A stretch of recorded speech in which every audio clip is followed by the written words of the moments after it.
Well, hello there, motherfuckers. And there appears that there is another data breach of some sort, and this one is pretty disturbing, really. Now, it's funny because you don't see Kotaku, you don't see Polygon reporting on this. Very few big names reporting on this. IGN's not reporting on it. There's quite a few games journalist websites that are not reporting on this.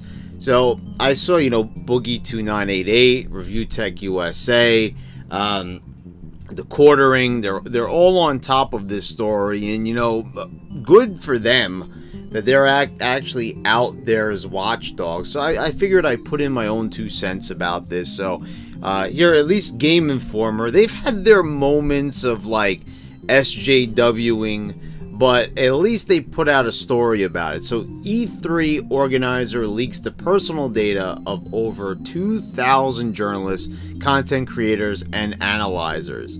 And by content creators, they're talking about YouTubers. There's been a number of YouTubers out there who have had their information leaked.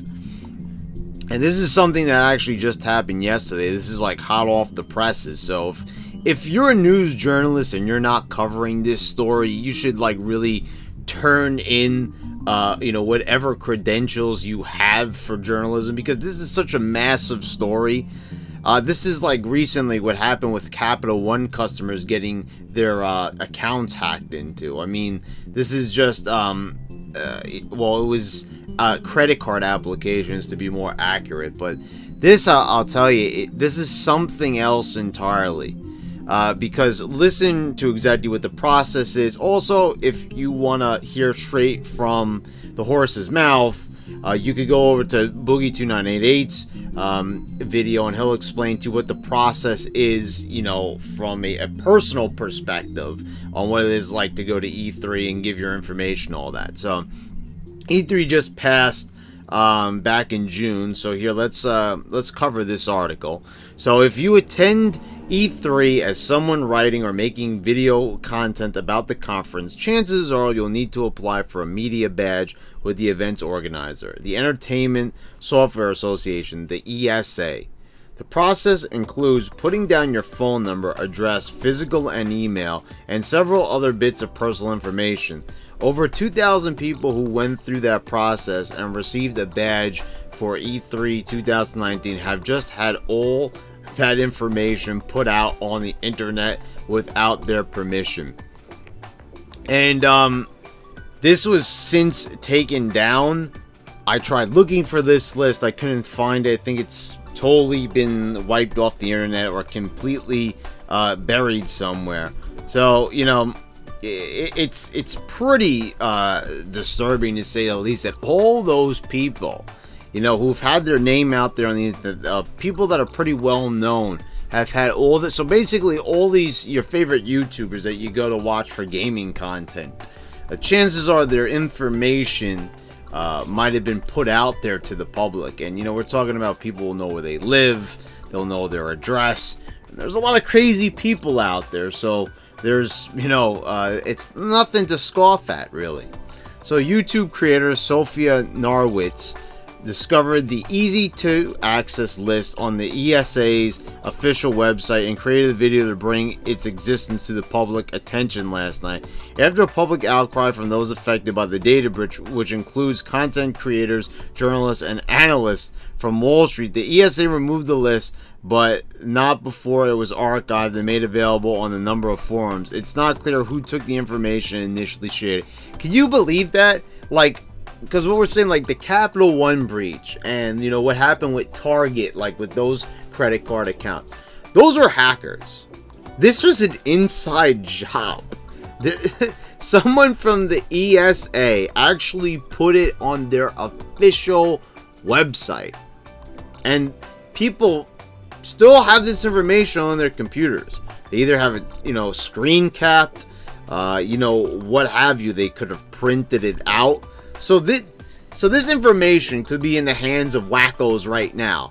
And this is what I've been saying for years now. Ever since that incident happened with Target. Why are we not holding these people responsible? There's been lawsuits and everything, but this is like happening way too often. And watch if the ESA gets away with it. There should be some form of justice here. People need to get in trouble. Something needs to get shut down. Something needs to happen, because this happens way too often. Especially in this situation where it wasn't even a hack. It was just some evil employee, someone with a really poor sense of humor that thinks it's funny to put information out, personal information out on the internet like that. I mean, that's something right there. It's sick. It shouldn't be allowed to happen, but yet it's something that is all too common right now. So the ESA has since made a brief apology for the incident. This is always like just total like robo garbage. You know what I mean? It's like hearing a robo call. It's just like devoid of emotion.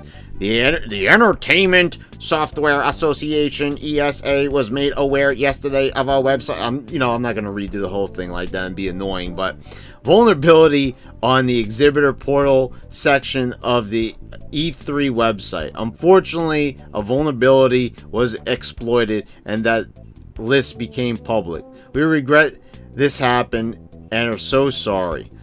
We provide ESA members and exhibitors a media list on a password-protected exhibitor site so they can invite you to E3 press events, connect with you for the interviews, and let you know what they are showcasing. For more than 20 years, there has never been an issue. When we found out, we took down the E3 exhibitor portal and ensured the media list was no longer available on the E3 website. Well, anyway, just finish up. Again, we apologize for the inconvenience and have already taken steps to ensure this will not happen again. Thank you, Entertainment Software Association. Because, doxing is not a thing. It's not like, the past few years we've had a lot of problems with doxing. So, this is, like, I'm saying, like, this should be something that should be taken with more care, with more of a sense of urgency. Oh, this wasn't a problem 20 years ago. Because 20 years ago was 1999. And the internet was very young, and the internet wasn't as capable of as many things as it is now. Also, information didn't move around fast enough. If you had a computer back in 1999, with a dial-up connection, first of all, these processes would take forever. Second of all, the internet wasn't as vast, and first of all, we didn't even know of these things, so if they were happening, no one was any the wiser. So now we all know and everything, and they just think that they can be like, oh, well, hey, this is something that we just do, but it's like, it's available, but how does it get out? This is also not the right response. The list became public. It became, out of the blue, whoa, it just happened magically. No, it didn't just happen magically. Someone did a dastardly deed and they posted it. That is the truth there. It's not that it became public.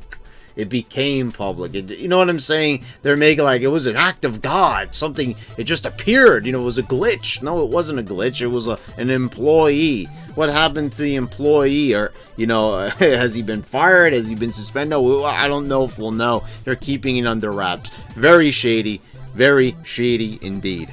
The apology, unsurprisingly, has not done much to assuage the anger and frustration of those whose data was leaked. Of course not, because it was a totally, robotic message, as I even expected before even reading that, with many demanding some form of reparation from the company. I think that's fair. It truly is, or something. I can't put my finger on it, but it's not my job to say.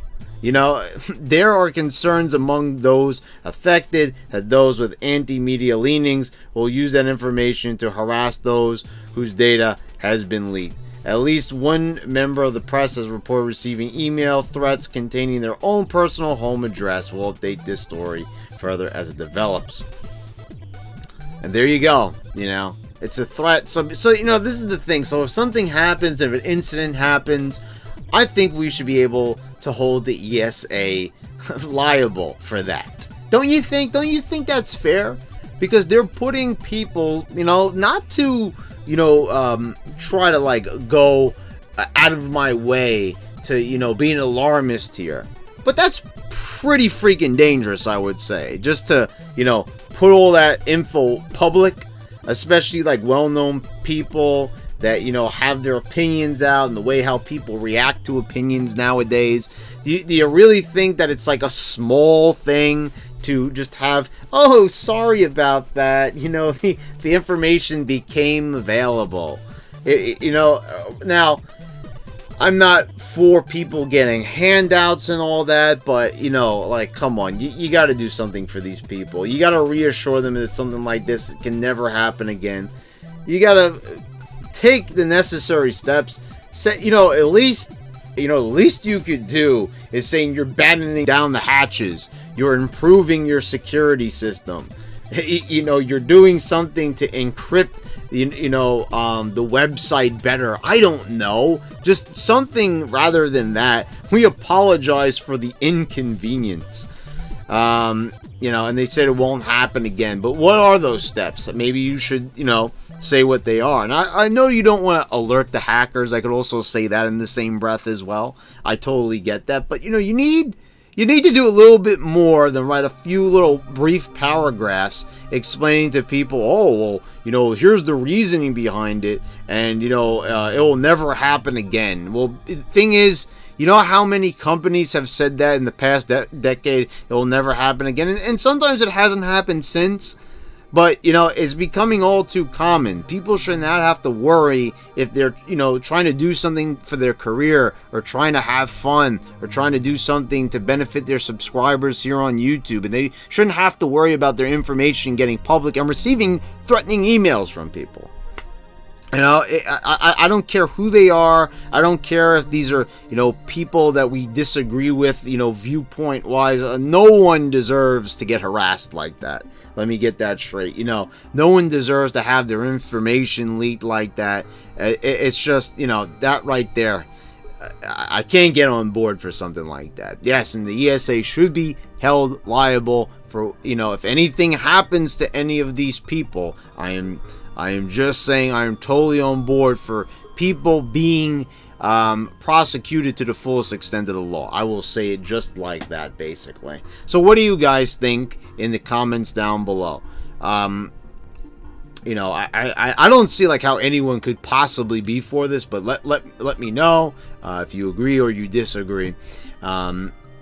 And please subscribe if you haven't already. Click the bell so you get all the notifications when I post all my new videos. And guys, thank you for watching. I will see you next time.